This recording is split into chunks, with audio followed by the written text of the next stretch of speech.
Ar diplomu pasniegšanu māja nogalē beidzās dienas skolas 3. mācību gads.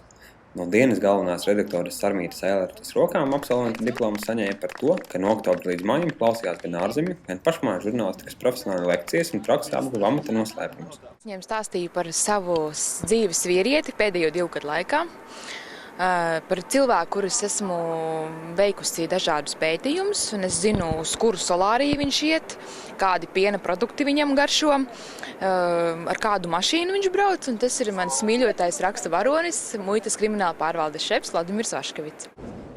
Šogad dienas skolu pabeidza 12 studenti. Daži no tiem par žurnālistiem strādājuši jau iepriekš, savukārt citi ar šo profesiju līdz šim saistīti nebija. Laikam svarīgākās tādas noderīgākās bija pie latviešu valodas ekspertes Ditas Liepas un pie Kārļa Streipa. Un tie ieguvumi, vairāk viedokļus gan jau vākt un profesionālāk atrast tos cilvēkus, kuriem jautāt kaut ko.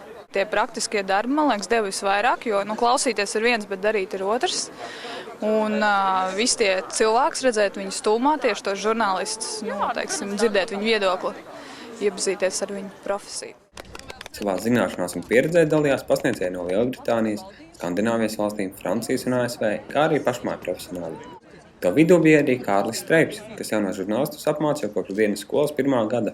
Tāpēc, ka ja es saku, ka es negribu to darīt, Ēlerte sāk čīkstēt, un es esmu tikpat bezspēcīgs čīkstošs sieviešu priekšā kā jebkurš cits.